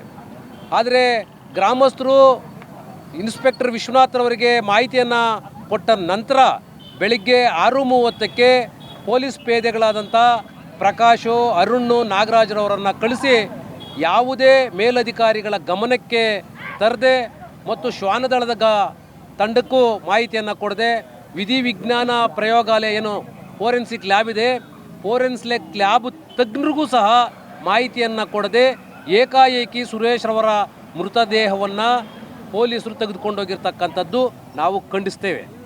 ಯಾಕಂತೇಳಿದ್ರೆ ಇವತ್ತು ಪೊಲೀಸ್ ಇಲಾಖೆ ಬೇರೆ ಬೇರೆ ಒಂದು ತನಿಖೆಗಳಲ್ಲಿ ಬಹಳ ಪ್ರಾಮಾಣಿಕವಾಗಿ ತನಿಖೆಗಳನ್ನು ಮಾಡಿದೆ. ಆದರೆ ಇವತ್ತು ಒಬ್ಬ ದಲಿತ ಯುವಕ ಸತ್ತಿದ್ದಾನೆ, ಕೊಲೆಯಾಗಿದ್ದಾನೆ ಅಂತ ಹೇಳಿದ್ರೆ ಈ ಪೊಲೀಸ್ ಇಲಾಖೆ ಎಷ್ಟೊಂದು ನಿರ್ಲಕ್ಷ್ಯತೆಯನ್ನು ತೋರಿದೆ ಅಂತಕ್ಕಂಥದ್ದನ್ನು ಇಲ್ಲಿ ಸ್ಪಷ್ಟವಾಗಿ ಕಾಣಿಸ್ತಾ ಇದೆ. ಆದರೆ ವಿಶ್ವನಾಥ್ರವರು ಮೇಲಧಿಕಾರಿಗಳ ಗಮನಕ್ಕೆ ಯಾಕೆ ಕೊಡಲಿಲ್ಲ ಅಂತಕ್ಕಂಥದ್ದು ನಮ್ಮ ಪ್ರಶ್ನೆ. ಈ ಒಂದು ಕೊಲೆ ಪ್ರಕರಣದ ಹಿಂದೆ ಒಂದು ಹೆಣ್ಣಿನ ಸೆರಗಿನಲ್ಲಿ ಆಗಿರ್ತಕ್ಕಂಥ ಕೊಲೆ ಪ್ರಕರಣ ಅಂತ ನಾವು ಘಂಟಾಘೋಷವಾಗಿ ಆವತ್ತಿಂದನೂ ಇವತ್ತವರೆಗೂ ಹೇಳ್ತಾನೆ ಬಂದಿದ್ದೀವಿ. ಆದರೆ ಇದರ ತನಿಖಾಧಿಕಾರಿಗಳಾಗಿರ್ತಕ್ಕಂಥ ವಿಶ್ವನಾಥ್ ಆಗಲಿ, ಮಹಾನಂದ ಆಗಲಿ, ಚಂದ್ರಪ್ಪನವರಾಗಲಿ, ಈಗಿನ ತಿಪ್ಪೆ ಸಾರಿಸ್ತಕ್ಕಂಥ ತಿಪ್ಪೇಸ್ವಾಮಿಯವರಾಗಲಿ ಯಾರೂ ಸಹ ಇದರ ಬಗ್ಗೆ ಸೂಕ್ಷ್ಮವಾಗಿ ಪರಿಗಣಿಸಲಿಲ್ಲ. ಇದನ್ನು ನಾವು ಬಹಳ ಖಡಾಖಂಡಿತವಾಗಿ ಖಂಡಿಸ್ತೇವೆ. ಇಲ್ಲಿ ಜಾತಿಯ ಅಧಿಕಾರಿಗಳು ಸಹ ಇವತ್ತು ಜಾತಿಯ ವ್ಯವಸ್ಥೆಯಲ್ಲಿ ಸಿಕ್ಕಾಕ್ಕೊಂಡಿದ್ದಾರೆ ಅಂತಕ್ಕಂಥದ್ದನ್ನು ನಾವು ಬಲವಾಗಿ ಹೇಳ್ತಾ ಇದ್ದೀವಿ. ಆದರೆ ವಿಶ್ವನಾಥ್ರವರು ಈ ಕೊಲೆ ಪ್ರಕರಣವನ್ನು ಮರೆಮಾಚಲಿಕ್ಕೆ ಇವರ ವಿಶ್ವನಾಥ್ ಹಿಂದೆ ಯಾರಿದ್ದಾರೆ ಅಂತಕ್ಕಂಥದ್ದು ಬೆಳಕಿಗೆ ಬರಬೇಕು. ವಿಶ್ವನಾಥ್ರವರಿಗೆ ಏನು ಅಶೋಕು ಮತ್ತು ಶ್ರೀನಿವಾಸರವರ ಕುಟುಂಬದ ಹಿನ್ನೆಲೆ ಇರತಕ್ಕಂಥ ಅವರ ಕುಟುಂಬಸ್ಥರಾಗಿರ್ತಕ್ಕಂಥ ಒಬ್ಬ SP ಇದ್ದಾರೆ, ಮತ್ತೊಬ್ಬ DYSP ಇದ್ದಾರೆ, ಉತ್ತರ ಪ್ರದೇಶದಲ್ಲಿ ಒಬ್ಬ IAS ಅಧಿಕಾರಿ ಇದ್ದಾರೆ. ಈ ಅಧಿಕಾರಿಗಳನ್ನು ಬಳಸ್ಕೊಂಡು ವಿಶ್ವನಾಥ್ರವರ ಮೇಲೆ ಪ್ರಭಾವವನ್ನು ಬೀರಿ ಸುಮಾರು 50 ಲಕ್ಷ ರೂಪಾಯಿಗಳ ಒಂದು ಹಣವನ್ನು ಪಡ್ಕೊಂಡು ಈ ಕೊಲೆ ಪ್ರಕರಣವನ್ನು ಮುಚ್ಚಾಕಿರ್ತಕ್ಕಂಥದ್ದು. ಇವತ್ತು ನೀವು ಮಾಧ್ಯಮದವರು ಆ ಭಾಗದಲ್ಲಿರ್ತಕ್ಕಂಥ ಆ ಗ್ರಾಮಗಳಲ್ಲಿ ಹೋಗಿ ನೀವು ಪ್ರಶ್ನೆಯನ್ನು ಮಾಡಿದ್ರೆ ಸಾರ್ವಜನಿಕರೇ ಇದರ ಬಗ್ಗೆ ಮಾಹಿತಿಯನ್ನು ಕೊಡ್ತಾ ಇದ್ದಾರೆ. ಆದರೆ ಪೊಲೀಸ್ ಇಲಾಖೆಗೆ ನಿಮ್ಗೆ ಯಾಕೆ ಕಣ್ಣು ಕಿವಿ ಇಲ್ವಾ? ಅಥವಾ ನಿಮ್ಮ ಇನ್ಸ್ಪೆಕ್ಟರ್ ಆಗಿರ್ತಕ್ಕಂಥ ಮಹಾನಂದ ಆಗಲಿ ಅಥವಾ ತಿಪ್ಪೇಸ್ವಾಮಿ ಆಗಲಿ ಅಥವಾ ವಿಶ್ವನಾಥ್ರವರಾಗಲಿ ಯಾಕೆ ಬಾಯಿ ಇರಲಿಲ್ವ ನಿಮಗೆ ಆವತ್ತು ಆ ಭಾಗದಲ್ಲಿ ತನಿಖೆ ಮಾಡಲಿಕ್ಕೆ? ನೀವು ಯಾಕೆ ಉನ್ನತ ಅಧಿಕಾರಿಗಳ ಗಮನಕ್ಕೆ ತರಲಿಲ್ಲ? ನಮಗೆ ಒಂದು ಸತ್ಯಾಂಶವನ್ನು ಹೋರಾಟಗಾರರಿಗೆ ಮಹಾನಂದ್ರವರು ತಿಳಿಸ್ಬಿಟ್ಟು ಹೋಗಿದ್ದಾರೆ. ಏನು ಫೋರೆನ್ಸಿಕ್ ಲ್ಯಾಬ್ರವರು ಸುರೇಶ್ರವರ ಬೆನ್ನಿನ ಹಿಂಭಾಗದಲ್ಲಿ ಒಂದು ಟ್ರಯಾಂಗಲ್ ಮಾರ್ಕಿನ ಗುರುತಿದೆ, ಮತ್ತು ತೊಡೆ ಭಾಗದಲ್ಲಿ ಒಂದು ಬಲವಾದಂಥ ಮಾರ್ಕ್ ಇದೆ, ಮತ್ತು ಕತ್ತಿನ ಹಿಂಭಾಗದಲ್ಲಿ ಒಂದು ದೊಡ್ಡ ಪೆಟ್ಟಾಗಿದೆ. ಅದನ್ನು ಪರಿಶೀಲನೆ ಮಾಡಿ ಅಂತಕ್ಕಂಥ ಮಾಹಿತಿಯನ್ನು ಕೊಟ್ಟಿದ್ದಾರೆ. ಆದರೆ ನಾನು ಅದನ್ನು ತನಿಖೆ ಮಾಡೋದಕ್ಕೆ ಈ ಭಾಗದಲ್ಲಿರ್ತಕ್ಕಂಥ ಕೆಲವರು ನನ್ನನ್ನು ಬಿಡ್ತಾ ಇಲ್ಲ, ಬೇರೆ ಬೇರೆ ಕಡೆಯಿಂದ ಪ್ರಭಾವ ಬಳಸ್ತಾ ಇದ್ದಾರೆ. ಆ ಕಾರಣಕ್ಕಾಗಿ ನಾನು ತನಿಖೆ ಮಾಡಲಿಕ್ಕೆ ಆಗ್ತಾ ಇಲ್ಲ ಅಂತಕ್ಕಂಥ ಮಾಹಿತಿಯನ್ನು ಒಪ್ಕೊಂಡೋಗಿದ್ದಾರೆ. ಆದರೆ ಇವತ್ತು ಕೊಲೆ ಪ್ರಕರಣವನ್ನು ಮರೆಮಾಚಲಿಕ್ಕೆ, ಕೊಲೆ ಪ್ರಕರಣವನ್ನು ತಿರ್ಚಲಿಕ್ಕೆ ಈ ಮೀಸಲು ಕ್ಷೇತ್ರದಲ್ಲಿ ದಲಿತರ ಪರವಾಗಿ ಯಾರೂ ಮಾತಾಡೋದಿಲ್ಲ ಅನ್ನೋ ಒಂದು ಕಾರಣಕ್ಕಾಗಿ ಸುರೇಶನ ಕೊಲೆ ಪ್ರಕರಣವನ್ನು ಬಹಳ ಸಾರಾಸಗಟವಾಗಿ ಮರೆಮಾಚಿರ್ತಕ್ಕಂಥ, ಅದು ಏನಾದರೂ ಒಂದು ಹುನ್ನಾರ ನಡೆದಿದೆ ಅಂತ ಹೇಳಿದ್ರೆ ಅದು ವಿಶ್ವನಾಥ್ರವರ ಮೂಲಕ ನಡೆದಿರ್ತಕ್ಕಂಥದ್ದು. ಹಂಗಾಗಿ ವಿಶ್ವನಾಥ್ರವರನ್ನು ಈ ಕೂಡಲೇ ಸರ್ಕಾರ ಅಮಾನತು ಮಾಡಬೇಕು ಮತ್ತು ವಿಶ್ವನಾಥ್ರವರನ್ನು ಮಂಪೂರು ಪರೀಕ್ಷೆಗೆ ಒಳಪಡಿಸಬೇಕು ಮತ್ತು ಈ ಪೊಲೀಸ್ ಪೇದೆಗಳಾದಂಥ ಪ್ರಕಾಶು ಮತ್ತು ಅರುಣ್ ನಾಗರಾಜ್ರವರನ್ನು ಸಹ ಮಂಪೂರು ಪರೀಕ್ಷೆಗೆ ಒಳಪಡಿಸಿ ಸೇವೆಯಿಂದ ಅಮಾನತು ಮಾಡಬೇಕು ಅಂತಕ್ಕಂಥ ಒತ್ತಾಯ ನಾವು ಮಾಡ್ತಾ ಇದ್ದೀವಿ. ಇವತ್ತು ದಲಿತ ಯುವಕನ ಕೊಲೆಯಾಗಿದೆ. ಆ ಕುಟುಂಬಕ್ಕೆ ಇವತ್ತು ಯಾರೂ ಸಹ ಆಶ್ರಯವನ್ನು ಕೊಡ್ತಾ ಇಲ್ಲ. ಆ ಕುಟುಂಬ ಇವತ್ತು ಒಂದು ಹೊತ್ತಿನ ಊಟಕ್ಕಾಗಿ ಒದ್ದಾಡ್ತಾ ಇದೆ. ಆದ್ದರಿಂದ ಈ ಕೂಡಲೇ ಸರ್ಕಾರ COD ತನಿಖೆಗೆ ಒಪ್ಪಿಸಬೇಕು. ಮತ್ತು ಆ ಹೆಣ್ಣು ಮಗು ಏನಿದೆ, ಆ ಏನು ಸುರೇಶ್ನು ಒಂದು ಹೆಣ್ಣು ಮಗುವನ್ನು ಪ್ರೀತಿಸ್ತಾ ಇದ್ದಾನೆ, ಆ ಹೆಣ್ಣು ಮಗುವಿನ ಸೆರಗಿನಲ್ಲಿ ಆಗಿರ್ತಕ್ಕಂಥ ಕೊಲೆ ಇದಂತಕ್ಕಂಥದ್ದನ್ನು ನಾವು ದಲಿತ ಹೋರಾಟಗಾರರು ಖಡಾಖಂಡಿತವಾಗಿ ಹೇಳ್ತಾ ಇದ್ದೀವಿ. ಆ ಹೆಣ್ಣು ಮಗುವನ್ನು ಸಹ ನೀವು ಮಂಪೂರು ಪರೀಕ್ಷೆಗೆ ಒಳಪಡಿಸಬೇಕು. ಈ ಸಂಪೂರ್ಣವಾದಂಥ ಕೊಲೆ ಪ್ರಕರಣವನ್ನು ಪೊಲೀಸರು ತನಿಖೆ ಮಾಡಲು ವಿಫಲರಾಗಿದ್ದಾರೆ. ಹಾಗಾಗಿ ಪೊಲೀಸರು ಇವತ್ತು ಕೈಗೆ ಬಳೆಯನ್ನು ತೊಟ್ಕೊಂಡಿದ್ದಾರೆ. ಅಂಥ ಪೊಲೀಸರಿಂದ ಕಾನೂನು ಸುವ್ಯವಸ್ಥೆಯನ್ನು ಕಾಪಾಡಲಿಕ್ಕೆ ಆಗೋದಿಲ್ಲ. ಈ ತಾಲೂಕಿನಲ್ಲಿ ದಲಿತ ಯುವಕರ ಮೇಲೆ ಮತ್ತು ದಲಿತ ಸಮುದಾಯದ ಮೇಲೆ ಆಗ್ತಕ್ಕಂಥ ಅನ್ಯಾಯ, ದೌರ್ಜನ್ಯ, ದಬ್ಬಾಳಿಕೆಗಳನ್ನು ಮುಕ್ತಿ ಕೊಡಬೇಕಾದ್ರೆ ಈ ಪ್ರಕರಣವನ್ನು COD ತನಿಖೆಗೆ ಒಪ್ಪಿಸಬೇಕು. ಆರೋಪಿಗಳು ಎಂತಹ ಪ್ರಭಾವಶಾಲಿಗಳಾಗಿರಲಿ ಅವರನ್ನು ಬಂಧಿಸುವಂಥ ಕೆಲಸವನ್ನು ಮಾಡಬೇಕು. ಮತ್ತು ಆವತ್ತು ಏನು ವಿಶ್ವನಾಥ್ರವರು ಕೊಲೆ ಪ್ರಕರಣದಲ್ಲಿ ಸಾಕ್ಷ್ಯಾಧಾರವನ್ನು ನುಡಿಲಿಕ್ಕೆ ಹೋಗಿರ್ತಕ್ಕಂಥ ಏನು ಕ್ಯಾಂಟರು ವಾಹನದ ಡ್ರೈವರ್ ಆಗಿರ್ತಕ್ಕಂಥ ಮಾದೇವ್ರವರನ್ನು ನೀವು ಯಾಕೆ ಆತನ ಮೇಲೆ ಸುಮ್ಮನೆ ಆರೋಪವನ್ನು ಮಾಡಿ ಆತನ ಮೇಲೆ ಹಲ್ಲೆ ಮಾಡಿದ್ರಿ? ತಿಪ್ಪೇಸ್ವಾಮಿರವರೇ, ಮಾದೇವ್ರವರನ್ನು ರೈಲ್ವೆ ಟ್ರ್ಯಾಕ್ ಮೇಲೆ ಯಾಕೆ ನಿಲ್ಲಿಸ್ಬಿಟ್ಟು ಅಪಘಾತ ಎಂದು ಒಪ್ಕೊಳ್ಬೇಕು, ಇಲ್ಲ ಅಂತ ಹೇಳಿದ್ರೆ ನಿನ್ನ ಮೇಲೆ ದೂರು ದಾಖಲಿಸ್ತೇವೆ ಅಂತಕ್ಕಂಥ ಮಾತನ್ನು ಯಾಕೆ ಹೇಳಿದ್ರಿ? ಹಾಗಾದರೆ ನಿಮಗೆ ಈ ಕೊಲೆ ಪ್ರಕರಣದಲ್ಲಿ ಎಷ್ಟು ಪಾಲಿದೆ ಅಂತಕ್ಕಂಥದ್ದನ್ನು ಸ್ಪಷ್ಟವಾಗಿ COD ತನಿಖೆ ಒಪ್ಪಿಸಿದ್ರೆ ಮಾತ್ರ ಇದು ಹೊರಗಡೆ ಬರ್ತಕ್ಕಂಥದ್ದು ಅಂತ ಹೇಳ್ತಾ ಇದ್ದೀನಿ. ಮತ್ತು ಈ ಕೊಲೆ ಪ್ರಕರಣದಲ್ಲಿ ಯಾರ್ಯಾರು ಭಾಗಿಯಾಗಿದ್ದಾರೆ, ಆ ಹೆಣ್ಣು ಮಗು ಆಗಿರಲಿ ಅಥವಾ ಅಶೋಕ್ ಆಗಿರಲಿ ಅಥವಾ ಶ್ರೀನಿವಾಸ್ ಆಗಿರಲಿ, ವಿಶ್ವನಾಥ್ ಆಗಿರಲಿ, ಪೊಲೀಸ್ ಪೇದೆಗಳಾಗಿರಲಿ, ಇವರನ್ನು COD ತನಿಖೆಗೆ ಒಳಪಡಿಸಬೇಕು. ಮತ್ತು ವಿಶ್ವನಾಥ್ರವರು ಏನು ಸಾಕ್ಷ್ಯಾಧಾರಗಳನ್ನು ನುಡಿಲಿಕ್ಕೆ ಹೋದಂಥ ಸವರ್ಣೀಯ ಸಮುದಾಯದ ಶಶಿಕುಮಾರ್ ಅಂತಕ್ಕಂಥ ಒಬ್ಬ ಯುವಕನನ್ನು, ಸಾಕ್ಷಿ ಹೇಳಲಿಕ್ಕೆ ಬಂದಂಥ ಯುವಕನನ್ನು ನೀವು ಯಾಕೆ ಆತನನ್ನು ಮಾರಣಾಂತಿಕವಾಗಿ ಹಲ್ಲೆ ಮಾಡಿ ಆತನ ಇವತ್ತು ಸಹ ನಡಿಲಿಕ್ಕಾಗೋದಿಲ್ಲ, ಆ ಕಾರಣಕ್ಕಾಗಿ ಆತನ ನಡೆಯಲಿಕ್ಕೆ ಆಗೋದಿಲ್ಲ, ಆತನ ಮೇಲೆ ಮಾರಣಾಂತಿಕವಾಗಿ ಹಲ್ಲೆ ಮಾಡಿರ್ತಕ್ಕಂಥದ್ದೇ ಸ್ಪಷ್ಟವಾಗಿ ಕಾಣಿಸುತ್ತೆ. ಯಾರ್ಯಾರು ಸಾಕ್ಷಿಯನ್ನು ಹೇಳಲಿಕ್ಕೆ ಬಂದಿದ್ದಾರೋ ಅವರ ಮೇಲೆ ಕೊಲೆ ಆರೋಪವನ್ನು ಮರೆಮಾಚಿ ಯಾರ್ಯಾರು ಸಾಕ್ಷಿ ಹೇಳಕ್ಕೆ ಬಂದಿದ್ದಾರೋ ಅವರ ಮೇಲೆ ಹಲ್ಲೆ ಮಾಡಿರ್ತಕ್ಕಂಥದ್ದು, ಅವರನ್ನು ಮಾನಸಿಕವಾಗಿ ಕುಗ್ಗಿಸುವಂಥ ಕೆಲಸ ಮಾಡಿರ್ತಕ್ಕಂಥದ್ದನ್ನು ಸ್ಪಷ್ಟವಾಗಿ ಕಾಣ್ತಾ ಇದೆ. ಹಂಗಾಗಿ ವಿಶ್ವನಾಥ್ರವರನ್ನು ಈ ಕೂಡಲೇ ಮಂಪರು ಪರೀಕ್ಷೆಗೆ ಒಳಪಡಿಸಿ ಆತನನ್ನು ಸೇವೆಯಿಂದ ಅಮಾನತು ಮಾಡಿ ಆತನ ಮೇಲೆ ಅಟ್ರಾಸಿಟಿ ಕೇಸನ್ನು ದಾಖಲಿಸಬೇಕು. ವಿಶ್ವನಾಥ್ರವರು ಈ ತಾಲೂಕಿನಲ್ಲಿ ಎಂತೆಂಥ ನಯವಂಚಕ ಕೆಲಸ ಮಾಡಿದ್ದಾರೆ ಅಂತಕ್ಕಂಥದ್ದನ್ನು ಎಳೆಯಾಗಿ ಬಿಡಿಸಿ ಹೇಳಬೇಕಾಗುತ್ತೆ. ವಿಶ್ವನಾಥ್ರವರ ಅತಿಬೆಲೆ ಪೊಲೀಸ್ ಠಾಣೆಯಲ್ಲಿದ್ದಂಥ ಸಂದರ್ಭದಲ್ಲಿ ಬಿದಿರುಗುಪ್ಪೆಯ ಒಂದು ಅಪಾರ್ಟ್ಮೆಂಟಲ್ಲಿ ಆ ಉತ್ತರ ಭಾರತದ 4 ಯುವಕರು ಸತ್ತೋದಂಥ ಸಂದರ್ಭದಲ್ಲಿ ಆ ಕೊಲೆ ಪ್ರಕರಣವನ್ನು ಬೆಳಕಿಗೆ ತರಲೇ ಇಲ್ಲ. ಆವತ್ತು 50 ಲಕ್ಷ ರೂಪಾಯಿಗಳನ್ನು ಒಂದು ತೆಗೆದುಕೊಂಡು ನೀವು ಆ ಅಪಾರ್ಟ್ಮೆಂಟ್ನ ಮಾಲೀಕರೊಂದಿಗೆ ಶಾಮೀಲಾಗಿರ್ತಕ್ಕಂಥದ್ದು ಸಹ ಬೆಳಕಿಗೆ ಬರುತ್ತೆ. ಆದ್ದರಿಂದ ಈ ಕೂಡಲೇ ವಿಶ್ವನಾಥ್ರವರು ಸ್ವಯಂ ಪ್ರೇರಿತವಾಗಿ ತಪ್ಪನ್ನು ಒಪ್ಕೊಳ್ಬೇಕು ಮತ್ತು ಇಲಾಖೆ ಈ ಕೂಡಲೇ ಮಾನ್ಯ ಪೊಲೀಸ್ ವರಿಷ್ಠಾಧಿಕಾರಿಗಳು ಮತ್ತು IG ರವರು ಈ ಪ್ರಕರಣವನ್ನು ಗಂಭೀರವಾಗಿ ಪರಿಗಣಿಸಿ COD ತನಿಖೆಗೆ ಒಪ್ಪಿಸಬೇಕು. ಮಾನ್ಯ ಈ ಕ್ಷೇತ್ರದ ಶಾಸಕರಾದಂಥ ಶಿವಣ್ಣವರು ಇವತ್ತು ಏನು ಸರ್ಕಾರ ವಿಧಾನಮಂಡಲದ ಅಧಿವೇಶನ ನಡೀತಾ ಇದೆ, ಅಧಿವೇಶನದಲ್ಲಿ ದಾಸನಪುರ ಸುರೇಶನ ಕೊಲೆ ಪ್ರಕರಣವನ್ನು ಚರ್ಚೆ ಮಾಡಿ COD ತನಿಖೆಗೆ ಒಪ್ಪಿಸಬೇಕು. ಮಾನ್ಯ ಗೃಹ ಸಚಿವರೇ, ನೀವು ಸಹ ದಲಿತರಾಗಿದ್ದೀರಿ, ನೀವು ಈ ಕೊಲೆ ಪ್ರಕರಣವನ್ನು ಚರ್ಚೆ ಮಾಡಿ COD ತನಿಖೆಗೆ ಒಪ್ಪಿಸುವಂಥ ಕೆಲಸ ಮಾಡಬೇಕು. ಮಾನ್ಯ ವಿಧಾನ ಪರಿಷತ್ತಿನ ವಿರೋಧ ಪಕ್ಷದ ನಾಯಕರಾದಂಥ ಛಲವಾದಿ ನಾರಾಯಣ ಸ್ವಾಮಿರವರು ಸಹ ನೀವು ದಲಿತರಾಗಿರೋದ್ರಿಂದ ಈ ದಲಿತ ಯುವಕನಿಗೆ ನ್ಯಾಯವನ್ನು ಕೊಡಿಸ್ತಕ್ಕಂಥ ಕೆಲಸವನ್ನು ಮಾಡಬೇಕು. ಹಾಗಾಗಿ ಈ 3 ಜನ ದಲಿತ ನಾಯಕರುಗಳು, ಜನಪ್ರತಿನಿಧಿಗಳು ಇವತ್ತು ಸರ್ಕಾರದ ಮೇಲೆ ಒತ್ತಡವನ್ನು ಹೇರಿ ವಿಧಾನ ಪರಿಷತ್ನಲ್ಲಿ ಚರ್ಚೆ ಮಾಡಿ COD ತನಿಖೆಗೆ ಒಪ್ಪಿಸಿ ಈ ನಾವು ಏನು ಹೋರಾಟಗಾರರು ಆಪಾದನೆ ಮಾಡ್ತಕ್ಕಂಥ ವಿಶ್ವನಾಥ್ ಮತ್ತು ನಾಗರಾಜು, ಪ್ರಕಾಶು ಮತ್ತು ಏನು ಆ ಹೆಣ್ಣುಮಗು ಇದೆ, ಈ ಆರೋಪಿಗಳನ್ನು ಮಂಪರು ತನಿಖೆಗೆ ಒಳಪಡಿಸಿ ಅವರನ್ನು ಬಂಧಿಸಬೇಕು. ಮತ್ತು ಸುರೇಶನ ಕುಟುಂಬಕ್ಕೆ ಸರ್ಕಾರ ಈ ಕೂಡಲೇ ಪರಿಹಾರವನ್ನು ಕೊಡಬೇಕು ಅಂತಕ್ಕಂಥ ಒತ್ತಾಯವನ್ನು ಮಾಡ್ತೇವೆ. ನಾಳೆವರೆಗೂ ನೋಡ್ತೇವೆ, ದಲಿತ ಹೋರಾಟಗಾರರು ನಾಳೆವರೆಗೂ ನೋಡ್ತೇವೆ. ಒಂದು ವೇಳೆ ಸರ್ಕಾರ ಆಗಲಿ ಪೊಲೀಸ್ ಇಲಾಖೆ ಆಗಲಿ ಸ್ಪಂದನೆ ಮಾಡದೆ ಹೋದರೆ ಬೀದಿಗಿಳಿದು ಹೋರಾಟ ಮಾಡಬೇಕಾಗುತ್ತೆ. ರಸ್ತೆಯನ್ನು ಬಂದ್ ಮಾಡಬೇಕಾದಂಥ ಅನಿವಾರ್ಯತೆ ನಮ್ಮ ಮುಂದೆ ಇದೆ. ಸರ್ಕಾರ ಇದಕ್ಕೆ ಎಚ್ಚೆತ್ತುಕೊಳ್ಬೇಕು. ಸರ್ಕಾರ ಈ ಕೂಡಲೇ ಇದ್ರ ಬಗ್ಗೆ ಕ್ರಮ ಕೈಗೊಳ್ಳಬೇಕಂತ ಒತ್ತಾಯವನ್ನು ಮಾಡ್ತಾ ಇದೆ. ಆನೇಕಲ್ ಭಾಗದಲ್ಲಿ ಇವತ್ತು ಧರಣಿನ ಹಮ್ಮಿಕೊಂಡಿದ್ದೀವಿ. ಯಾಕೆ ಅಂತ ಹೇಳಿದ್ರೆ ದಾಸನಪುರ ಸುರೇಶ್ ಅವರು ಇನ್ನೂ 23 ವರ್ಷ ಅವರಿಗೆ ಅವರ ಕೊಲೆ ಪ್ರಕರಣವನ್ನು ಆಕ್ಸಿಡೆಂಟ್ ಅಂತ ಹೇಳಿ ಬಿಂಬಿಸೋದಕ್ಕೆ ಹೊರಟಿದ್ದಾರೆ ಈ ಪೊಲೀಸ್ ಇಲಾಖೆ. ಇವ್ರಿಗೇನು ಮಾನವೀಯತೆ ಇಲ್ವಾ? ಈ ನೊಂದ ಕುಟುಂಬಕ್ಕೆ ಅಂಥ ಮಗನನ್ನು ಕಳ್ಕೊಂಡಿರೋಂಥ ಈ ತಾಯಿಗೆ ಏನೋ ನ್ಯಾಯನ ಇವರು ಒದಗಿಸ್ತಿದ್ದಾರೆ. ಈ ಪೊಲೀಸು ಇಲಾಖೆಯಲ್ಲಿರೋರೆಲ್ಲ ಈ ರಾಜಕೀಯ ವ್ಯಕ್ತಿಗಳ ಬೂಟ್ ನೆಕ್ಕುತ್ತಾ ಇಂಥ ಬಡ ಕುಟುಂಬದ ಮಗನನ್ನು ಕಳೆದುಕೊಂಡಿರೋಂಥ ತಾಯಿ ಮುಖನ ನೋಡಿದ್ರೆ ನಮಗೆ ಕರುಳು ಕಿತ್ತು ಬರುತ್ತೆ. ಅಂಥ ಕುಟುಂಬಕ್ಕೆ ಇವರು ಏನು ಅನ್ಯಾಯ ಮಾಡ್ತಿದ್ದಾರೆ. ಈ ರಾಜಕೀಯ ವ್ಯಕ್ತಿಗಳ ಬೂಟ್ ನೆಕ್ಕುತ್ತಾ ಅವ್ರು ಹೇಳ್ದಂಗೆ ಕೇಳಿಕೊಂಡು ಈ ಭಾಗದಲ್ಲಿ ಎಲ್ಲ ದಲಿತರು, ಎಲ್ಲ ಸಮುದಾಯದವರು ಬಂದು ಇವರಿಗೆ ಬೆಂಬಲ ಸೂಚಿಸಬೇಕು. ನಾನು ಶಾಸಕರ ಹತ್ರ ಮನವಿ ಮಾಡ್ತೀನಿ, ಈ ಮೀಸಲು ಕ್ಷೇತ್ರದಿಂದ ನೀವು ಆಯ್ಕೆಯಾಗಿದ್ದೀರಾ, ಇದ್ರ ಪರ ನೀವು ಧ್ವನಿ ಎತ್ತಲೇಬೇಕು. ಯಾಕೆಂದರೆ ಬಡ ಕುಟುಂಬದ ಮಗನನ್ನು ಕಳ್ಕೊಂಡಿದ್ದಾರೆ. ಈ ಮಗನನ್ನು ಕಳ್ಕೊಂಡಿರೋವಂಥ ಕುಟುಂಬಕ್ಕೆ ನೀವು ಸರ್ಕಾರದಿಂದ ಏನಾದರೂ ಪರಿಹಾರನೂ ಸೂಚಿಸಬೇಕು.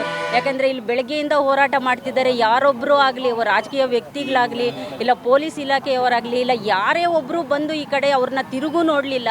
ಆ ಮಗುನ ಕಳ್ಕೊಂಡಿರೋಂಥ ಕುಟುಂಬಕ್ಕೆ ಇನ್ನು ಯಾರು ನ್ಯಾಯ ಕೊಡ್ತಾರೆ? ಯಾಕಂದರೆ ಮೀಸಲು ಕ್ಷೇತ್ರದಿಂದ ಗೆದ್ದಿದ್ದೀರಾ ನಮ್ಮ ಶಾಸಕ ಶಿವಣ್ಣವರು, ಅದು ನಮ್ಮ ಸರ್ಕಾರ ಆಗಲಿ ಇನ್ನೊಂದು ಸರ್ಕಾರ ಆಗಲಿ, ಇದು ಮಾನವೀಯತೆಯಿಂದ ನೀವು ಬಂದು ಆ ಕುಟುಂಬನ ನೀವು ಮಾತಾಡಿ ಹೋಗಬೇಕಾಗಿತ್ತು. ಬನ್ನಿರಿ, ಇಲ್ಲ ಅವ್ರ ಮನೆ ಪರಿಸ್ಥಿತಿ ಹೇಗಿದೆ, ಅವ್ರೇನು ತುಂಬ ಚೆನ್ನಾಗಿರೋರಲ್ಲ, ಅವರು ಬಡವರೇನೆ, ಅವ್ರ ಪರ ಯಾರು ನೀವು ನಿಲುವು ತೊಗೊಂಡಿದ್ದೀರಾ? ನಾವು ಯಾವುದೇ ರಾಜಕೀಯ ಇದರಿಂದ ನಾನು ಬಂದು ಇಲ್ಲಿ ಮಾತಾಡ್ತಾ ಇಲ್ಲ. ಆ ಕುಟುಂಬನ ನೋವು ನೋಡಿ, ಅವ್ರನ್ನ ನೋಡಿ ನಾನು ಬಂದು ಇಲ್ಲಿ ಅವ್ರ ಹೋರಾಟದಲ್ಲಿ ನಾನು ಆಗಿದ್ದೀನಿ. ನಾನು ಸರ್ಕಾರಕ್ಕೂ ಮನವಿ ಮಾಡ್ತೀನಿ, ನಮ್ಮ ಶಾಸಕರಿಗೂ ಮನವಿ ಮಾಡ್ತೀನಿ, ಇವ್ರಿಗೆ ಧ್ವನಿಯಾಗಿ ನೀವು ಬಂದು ಇವ್ರನ್ನ ನೀವು ಮಾತಾಡಿಸ್ಲೇಬೇಕು. ಇವರು ಅಹೋರಾತ್ರಿ ಹೋರಾಟನ ಇಲ್ಲಿ ಕೈಗೊಂಡಿದ್ದಾರೆ, ಬೆಳಿಗ್ಗೆಯಿಂದ ಕೂತಿದ್ದಾರೆ, ಯಾರು ಇವ್ರ ಪರ ಬಂದು ಮಾತಾಡ್ತಿಲ್ಲ. ನಾನು ಸರ್ಕಾರಕ್ಕೂ ಮನವಿ ಮಾಡ್ತೀನಿ, ಇಲ್ಲಿ ದಲಿತರು ಹೋರಾಟಗಾರರು ಎಲ್ಲರೂ ಬಂದು ಇವ್ರಿಗೆ ಬೆಂಬಲ ಸೂಚಿಸಬೇಕು ಅಂತ ನಾನು ಮನವಿ ಮಾಡ್ತೀನಿ. ನಮ್ಮ ಶಾಸಕರ ಗಮನಕ್ಕೆ ನಾನು ತರ್ತಾ ಇದ್ದೀನಿ, ನೀವು ಬರಬೇಕು, ಈ ಕುಟುಂಬನ ನೀವು ಮಾತಾಡಿಸ್ಲೇಬೇಕು. ಯಾಕಂದರೆ ಇದು ಮೀಸಲು ಕ್ಷೇತ್ರ, ಅವರಿಂದನೇ ನೀವು ಅಲ್ಲಿ ಆಯ್ಕೆಯಾಗಿ ನೀವು ಹೋಗಿರ್ತೀರಾ. ಹಾಗಾಗಿ ನಾನು ಮನವಿ ಮಾಡ್ತಾ ಇದ್ದೀನಿ, ಬಂದು ಅವರ ಕುಟುಂಬಕ್ಕೆ ನೀವು ಏನಾದರೂ ನೆರವಾಗ್ತೀರಾ ಅನ್ನೋ ಕಾರಣಕ್ಕೆ ನಾವು ಬಂದು ನಮ್ಮ ಬೆಂಬಲನ ಅವ್ರಿಗೆ ಸೂಚಿಸಿರ್ತೀವಿ. ಇವತ್ತು ದಾಸನಪುರ ಯುವಕ ದಲಿತ ಸುರೇಶ ಕೊಲೆಯನ್ನು ಖಂಡಿಸಿ ಅಹೋರಾತ್ರಿ ಹೋರಾಟ ಪ್ರಾರಂಭ ಆಗಿದೆ. ಭಾಳ ಪ್ರಮುಖವಾಗಿ ಈ ಕೇಸಿನ ಹಿಂದೆ ಈ ಕೇಸನವನ್ನು ಬಲಿಷ್ಠಗೊಳಿಸದೆ ಇದರ ಹಿಂಭಾಗದಲ್ಲಿ ಅಧಿಕಾರವನ್ನು ದುರ್ಬಳಕೆ ಮಾಡಿ ಬಲಿಷ್ಠರ ಕೈವಾಡ. ಇವತ್ತು ಅವರು ಆರ್ಥಿಕವಾಗಿ ಚೆನ್ನಾಗಿರೋಂಥ ಮೇಲ್ಜಾತಿಗಳು ಜಾತಿ ದೌರ್ಜನ್ಯ ನಡೆದು ಇಲ್ಲಿ ಕೊಲೆಯಾಗಿದೆ. ಇದಕ್ಕೆ ಸಮರ್ಪಕವಾಗಿ ನ್ಯಾಯ ಕೊಡಿಸೋದ್ರಲ್ಲಿ ಪೊಲೀಸ್ ಇಲಾಖೆ ಮತ್ತು ಸರ್ಕಾರಗಳು ವಿಫಲ ಆಗಿದೆ ಅಂತೇಳಿ ಇವತ್ತು ನಾವು ಈ ಪ್ರತಿಭಟನೆಯನ್ನು ಮಾಡ್ತಾ ಇರೋಂಥದ್ದು. ಆದ್ದರಿಂದ ಏನಿವತ್ತು ದಲಿತ ಯುವಕ ಸುರೇಶ ಇವತ್ತು ಕೊಲೆಯಾಗಿದೆ, ಸಮರ್ಪಕವಾಗಿ ಇವತ್ತು ಕೊಲೆಯನ್ನು ಅಪಘಾತ ಅಂತೇಳಿ ಬಿಂಬಿಸಿ ಕೈ ತೊಳ್ಕೊಳ್ಳೋಂಥ ಕೆಲಸ ಮಾಡಿದ್ದಾರೆ. ಆದರೆ ಇವತ್ತು 4 ವರ್ಷ ಆದರೂ ಕೂಡ ಈ ನ್ಯಾಯವಾದಂಥ ಈ ಬಡ ಕುಟುಂಬಕ್ಕೆ ಇವತ್ತು ನ್ಯಾಯ ಸಿಗಲಿಲ್ಲ. ಹಾಗಾಗಿ ಇವತ್ತು ಈ ನ್ಯಾಯಕ್ಕಾಗಿ CODಗೆ ಒತ್ತಾಯಿಸುವ ತನಕ ಪ್ರಗತಿಪರ ಸಂಘಟನೆಗಳ ಒಕ್ಕೂಟದ ನೇತೃತ್ವದಲ್ಲಿ ಇವತ್ತು ಬೆಳಗಿನಿಂದ ಕೂಡ ಅನೇಕ ಪ್ರಗತಿಪರ ಮತ್ತು ಜಾತ್ಯತೀತ ಎಲ್ಲರೂ ಕೂಡ ಇವತ್ತು ಪಕ್ಷಾತೀತವಾಗಿ ಈ ಹೋರಾಟಕ್ಕೆ ಬೆಂಬಲವನ್ನು ನೀಡಿದ್ದಾರೆ. ಆದ್ದರಿಂದ ಈ ಹೋರಾಟವನ್ನು ತೀವ್ರಗತಿಯಲ್ಲಿ ತಗೊಂಡೋಗ್ತೀವಿ. ಇದು ಸಮರ್ಪಕವಾಗಿ ತನಿಖೆ ಆಗಬೇಕು ಮತ್ತು ಸುರೇಶನ ಕುಟುಂಬಕ್ಕೆ ಇವತ್ತು ಸರ್ಕಾರದಿಂದ ಪರಿಹಾರ ಸಿಗಬೇಕು. ಮತ್ತು ಇದು ಕಾನೂನುಬದ್ಧವಾಗಿ ಇದರೆಲ್ಲ ಯಾರೆಲ್ಲ ಕೈವಾಡ ಇದೆ, ಯಾರೆಲ್ಲ ಪೊಲೀಸ್ ಇಲಾಖೆ ಈ ಸುತ್ತಲೂ ಕೂಡ ಸಾಕ್ಷ್ಯಗಳನ್ನು ನಾಶ ಮಾಡಲು ಯತ್ನಿಸಿರುವಂಥ ದಾಸನಪುರ ಗ್ರಾಮದ ಪ್ರಭಾವಿಗಳ ಅವ್ರನ್ನೂ ಕೂಡ ಶಿಕ್ಷೆಗೆ ಒಳಪಡಿಸಿ ಸೂಕ್ತ ಕಾನೂನು ಕ್ರಮ ಕೈಗೊಳ್ಳಬೇಕು. ಅಲ್ಲಿ ತನಕ ಇದು ತೀವ್ರ ಹೋರಾಟವನ್ನು ನಡೆಸ್ತೀವಿ. ಈ ತೀವ್ರ ಹೋರಾಟವನ್ನು ಸರ್ಕಾರ ಮತ್ತು ಪೊಲೀಸ್ ಇಲಾಖೆ ಸ್ಪಂದಿಸಿಲ್ಲ ಅಂತ ಹೇಳಿದ್ರೆ ಇನ್ನೂ ಅನೇಕ ಈ ಹೋರಾಟವನ್ನು ತೀವ್ರಗೊಳಿಸಿ ನ್ಯಾಯ ಸಿಗುವ ತನಕ ಹೋರಾಟವನ್ನು ಮುಂದುವರಿಸ್ತೀವಿ ಅಂತೇಳಿ ಹೇಳ್ತಾ, ಇದು ಎಲ್ಲ ಕೂಡ ಬೆಳಗಿನಿಂದ ಕೂಡ ಪಕ್ಷಾತೀತವಾಗಿ ಬೆಂಬಲಿಸಿರುವಂಥ ಎಲ್ಲ ಸಾಮೂಹಿಕವಾಗಿ ಪಕ್ಷಾತೀತವಾಗಿ ಎಲ್ಲ ಸಂಘಟನೆ ಮುಖಂಡರು ಇವತ್ತು ಬೆಂಬಲವನ್ನು ವ್ಯಕ್ತಪಡಿಸಿದ್ದಾರೆ. ಇದು ಹೋರಾಟ ಬಲಿಷ್ಠಗೊಳ್ತೈತೆ. ಈ ಹೋರಾಟ ನ್ಯಾಯ ಸಿಗುವ ತನಕ ನಾವು ಈ ಹೋರಾಟವನ್ನು ಮುಂದುವರಿಸ್ತೀವಿ ಅಂತೇಳಿ ಒತ್ತಾಯವನ್ನು ಮಾಡ್ತಾಯಿದ್ದೀವಿ. ಏನು ದಲಿತ ಮತ್ತು ಪ್ರಗತಿಪರ ಸಂಘಟನೆಗಳ ಒಕ್ಕೂಟದಿಂದ ದಾಸನಪುರ ಸುರೇಶ್ ಒಂದು ದಲಿತ ಯುವಕ ಕೊಲೆಯಾಗಿದ್ದಾನೆ. ಏನು ಜಾತಿ ದೌರ್ಜನ್ಯ ನಡೆದಿದೆ, ಆ ಒಂದು ಕುಟುಂಬಕ್ಕೆ ಇದುವರೆಗೂ ನ್ಯಾಯ ಸಿಕ್ಕಿಲ್ಲ. 2021ರಲ್ಲಿ ಏನು ಈ ಒಂದು ಕೊಲೆ ಆಗಿರೋಂಥದ್ದು, ಇದುವರೆಗೂ ಕೂಡ ಈ ನಾಲಾಯಕ್ ಪೊಲೀಸ್ನವರು, ಭ್ರಷ್ಟ ಪೊಲೀಸ್ನವರು ಈ ಒಂದು ತನಿಖೆಯನ್ನು ಪ್ರಾಮಾಣಿಕವಾಗಿ ಮಾಡಿಲ್ಲ. ಯಾಕೆ ಮಾಡಿಲ್ಲ ಅಂದರೆ, ಇದು ಕೊಲೆ ಮಾಡಿರೋದು ಶ್ರೀಮಂತರು, ಕೊಲೆ ಆಗಿರೋದು ಬಡವರು. ಬಡವರಿಗೆ ನ್ಯಾಯ ಮರೀಚಿಕೆಯಾಗಿದೆ. ಇವತ್ತು ನ್ಯಾಯ ಪಡ್ಕೊಳ್ಬೇಕಾದ್ರೆ ಬಡವರು ದುಡ್ಡು ಕೊಡಬೇಕು, ಹಣ ಕೊಡಬೇಕು. ಪೊಲೀಸ್ ಸ್ಟೇಷನ್ನು ಅದು ಸರ್ಕಾರಿ ಪೊಲೀಸ್ ಸ್ಟೇಷನ್ ಅಲ್ಲ, ಅದು ಪ್ರೈವೇಟ್ ಪೊಲೀಸ್ ಸ್ಟೇಷನ್ನು. ಆ ಪೊಲೀಸರ ಹತ್ರ ಹೋಗಿ ನ್ಯಾಯ ತೊಗೊಳ್ಬೇಕಾದ್ರೆ ಅವ್ರಿಗೆ ಹಣ ಕೊಡಬೇಕು. ಇನ್ಸ್ಪೆಕ್ಟ್ರಿಗೆ ಒಂದಿಷ್ಟು, DYSPಗೆ ಒಂದಷ್ಟು, ಆಮೇಲೆ PCಗಳೇನು ಜೊತೆಲಿ ಬರ್ತಾರೆ ಅವ್ರಿಗೊಂದಿಷ್ಟು. ಈ ಸುಲಿಗೆಕೋರರಿಂದ ನ್ಯಾಯವನ್ನು ನಿರೀಕ್ಷೆ ಮಾಡುವಂಥದ್ದು ಮರೀಚಿಕೆಯಾಗಿದೆ. ಇವತ್ತು ನ್ಯಾಯ ಸಿಗಬೇಕಾದ್ರೆ ಬಡವರು ಬೀದಿಗೆ ಬರಬೇಕಾಗಿರೋಂಥ ಪರಿಸ್ಥಿತಿ ನಿರ್ಮಾಣ ಆಗಿದೆ. ಸರ್ಕಾರಗಳು ಸತ್ತೋಗಿದೆ. ಕಾಂಗ್ರೆಸ್ ಸರ್ಕಾರ ಬರಲಿ, BJP ಸರ್ಕಾರ ಬರಲಿ, ಈ ಎರಡೂ ಸರ್ಕಾರಗಳು ಕೂಡ ಬಡವರ ಪರವಾಗಿ ಇಲ್ಲ. ಇವರು ಶ್ರೀಮಂತರ ಪರವಾಗಿ, ಬಂಡವಾಳಶಾಹಿಗಳ ಪರವಾಗಿ, ಬಲಿಷ್ಠರ ಪರವಾಗಿ ಇರುವಂಥ ಸರ್ಕಾರಗಳು. ಈ ಸರ್ಕಾರಗಳಿಂದ ಯಾವುದೇ ಕಾರಣಕ್ಕೂ ನ್ಯಾಯ ಬಡವರಿಗೆ ಸಿಗಲ್ಲ ಅನ್ನೋಂಥ ಒಂದು ವಿಶ್ವಾಸ ನಮಗಿಲ್ಲ. ನ್ಯಾಯ ಸಿಗುತ್ತೆ ಅನ್ನೋ ವಿಶ್ವಾಸ ನಮಗಿಲ್ಲ.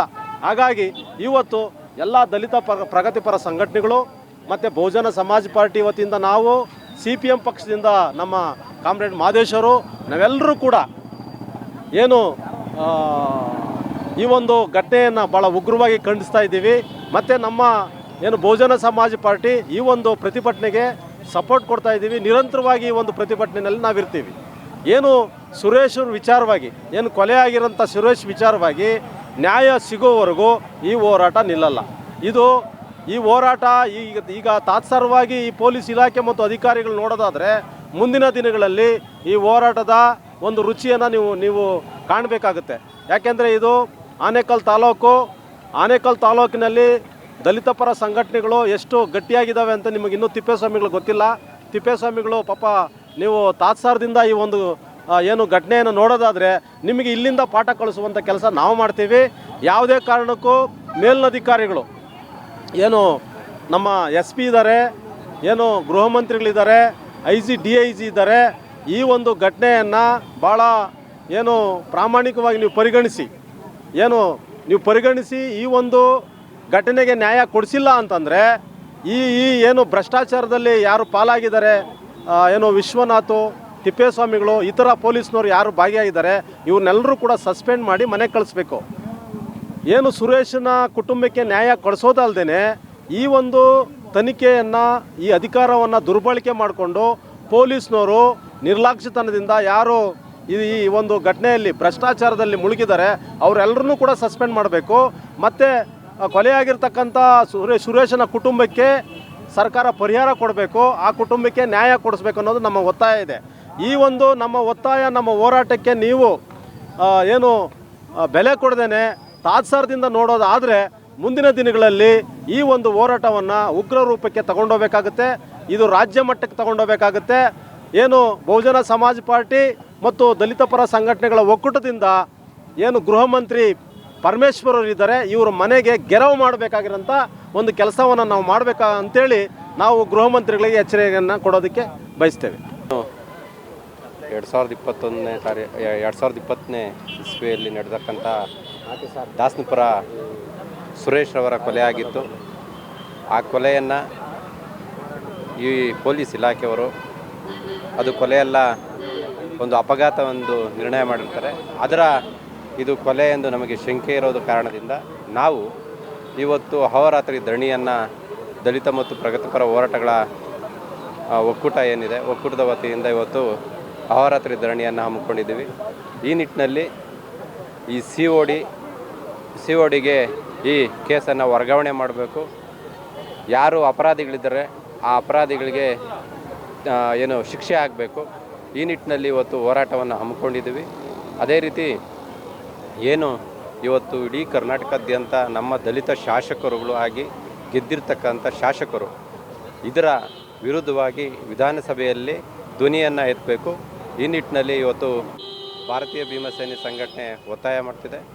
ಏನು ಇವತ್ತು ಆನೇಕಲ್ನು ಮೀಸಲು ಕ್ಷೇತ್ರ ಆಗಿದ್ದರೂ ಕೂಡ ಇವತ್ತು ದಲಿತರ ಮೇಲೆ ನಿರಂತರವಾಗಿ ಶೋಷಣೆಗಳು, ದಬ್ಬಾಳಿಕೆಗಳು ನಡೀತಾನೆ ಇದೆ. ಯಾವುದೇ ಆನೇಕಲ್ ತಾಲೂಕಿನ ಯಾವುದೇ ಪೊಲೀಸ್ ಇಲಾಖೆ ಪೊಲೀಸ್ ಠಾಣೆಗಳಿಗೆ ಹೋದಾಗ ಒಂದು ಕೇವಲ NC ಮಾಡಬೇಕಾದ್ರೂ ಕೂಡ ಒಂದು 1000 ರೂಪಾಯಿ 500 ರೂಪಾಯಿಯನ್ನು ಕೇಳುವ ನಿಟ್ಟಿನಲ್ಲಿ ಇವತ್ತು ಪೊಲೀಸ್ ಇಲಾಖೆ ಬಂದಿದೆ. ಹಾಗಾಗಿ ಇವತ್ತು ನಿರಂತರವಾಗಿ ಶೋಷಣೆಗಳು, ದಬ್ಬಾಳಿಕೆಗಳು ಹೆಣ್ಣು ಮಕ್ಕಳ ಮೇಲೆ, ದಲಿತರ ಮೇಲೆ, ಅಲ್ಪಸಂಖ್ಯಾತರ ಮೇಲೆ ನಡೀತಾ ಇದೆ. ಈ ನಿಟ್ಟಿನಲ್ಲಿ ಕೂಡಲೇ ನಮ್ಮ ಗೃಹ ಮಂತ್ರಿಗಳಾದಂತಹ ಪರಮೇಶ್ವರು ಇದರ ಸೂಕ್ತವಾದ ಕ್ರಮವನ್ನು ತೆಗೆದುಕೊಳ್ಬೇಕು. ಈ ನಿಟ್ಟಿನಲ್ಲಿ ಇವತ್ತು ಹೋರಾಟವನ್ನು ಹಮ್ಮಿಕೊಂಡಿದ್ದೀವಿ. ಏನು COD ತನಿಖೆಗೆ ಒಪ್ಪಿಸುವ ತನಕ ನಿರಂತರವಾಗಿ ಈ ಹೋರಾಟವನ್ನು ನಡೆಸ್ತೀವಿ. ಅದೇ ರೀತಿ ನೀವೇನಾದರೂ ಇದನ್ನು COD ತನಿಖೆಗೆ ಒಪ್ಪಿಸಲಿಲ್ಲ ಅಂದರೆ ನಾವು ಮುಂದಿನ ದಿನಗಳಲ್ಲಿ ಇಡೀ ರಾಜ್ಯಾದ್ಯಂತ ಈ ಏನು ಸುರೇಶ್ ಕೊಲೆ ಆಗಿರತಕ್ಕಂಥ ವಿಷಯವನ್ನು ಇಡೀ ರಾಜ್ಯಾದ್ಯಂತ ಪಸರಿಸಿ ಹೋರಾಟಕ್ಕೆ ಕರೆಯನ್ನು ಕೊಡಬೇಕಾಗುತ್ತೆ. ಈ ನಿಟ್ಟಿನಲ್ಲಿ ಹೇಳ್ತಾ ಇದ್ದೀನಿ. ಅದೇ ರೀತಿ ಇವತ್ತು ರಿಪಬ್ಲಿಕನ್ ಪಾರ್ಟಿ ಆಫ್ ಇಂಡಿಯಾ ರಾಷ್ಟ್ರೀಯ ಅಧ್ಯಕ್ಷರಾದಂಥ ರಾಮದಾಸ್ ಅತ್ವಾಲೆ ಅವರು ಗಮನಕ್ಕೆ ತಂದು ನಮ್ಮ ರಾಷ್ಟ್ರೀಯ ಕಾರ್ಯಾಧ್ಯಕ್ಷರಾದ ಡಾಕ್ಟರ್ M ವೆಂಕಟಸ್ವಾಮಣ್ಣನವರ ಗಮನಕ್ಕೆ ತಂದು ನಾನು ಕೂಡ ನಮ್ಮ ರಾಷ್ಟ್ರೀಯ ಅಧ್ಯಕ್ಷರಾದಂಥ ರಾಮದಾಸ್ ಅತ್ವಾಲೆ ಅವರ ಕಡೆಯಿಂದ ಕೂಡ ನಾನು ಸರ್ಕಾರಕ್ಕೆ ಒತ್ತಡ ತರುವ ನಿಟ್ಟಿನಲ್ಲಿ ನಾನು ಕೆಲಸ ಮಾಡ್ತೀನಿ ಅಂತ ಹೇಳಲಿಕ್ಕೆ ಇಷ್ಟಪಡ್ತೇನೆ. ಮೊದಲನೇದಾಗಿ ಪ್ರತೀಕಾ ಮಾದೇವ್ ಅವರಿಗೆ ಧನ್ಯವಾದಗಳು. ಇವತ್ತು ಅಹೋರಾತ್ರಿ ಧರಣಿಯನ್ನು ನಾವು ಹಮ್ಮಿಕೊಂಡಿದ್ದರೆ ಎಲ್ಲ ನಮ್ಮ ದಲಿತ ಮತ್ತು ಪ್ರಗತಿಪರ ಒಕ್ಕೂಟದಿಂದ ಎಲ್ಲ ನಮ್ಮ ರಾಜ್ಯಾಧ್ಯಕ್ಷರುಗಳು ಹಾಗೂ ನಮ್ಮ ತಾಲೂಕು ಅಧ್ಯಕ್ಷರುಗಳು ಎಲ್ಲ ಸೇರಿ ನಾವು ಹೋರಾಟವನ್ನು ಮಾಡ್ತಾಯಿದ್ದೀರಿ. ನಾವು ಇವರಿಗೆ ನ್ಯಾಯವನ್ನು ದೊರಕಿಸಿಕೊಡ್ತೇವೆ ಅಂತೇಳಿ ನಾವು ಇವತ್ತು ಅಹೋರಾತ್ರಿ ಧರಣಿಯನ್ನು ನಾವು ಹಮ್ಮಿಕೊಂಡಿದ್ದೇವೆ. ಎಲ್ಲರೂ ಕೈ ಜೋಡಿಸಿ ಸುರೇಶ್ ಅವರಿಗೆ ನ್ಯಾಯ ಕೊಡಿಸುತ್ತೇನೆ ಎಂದು ನಾವು ಮನವಿ ಮಾಡುತ್ತಿದ್ದೇನೆ. ಜೈ ಭೀಮ್.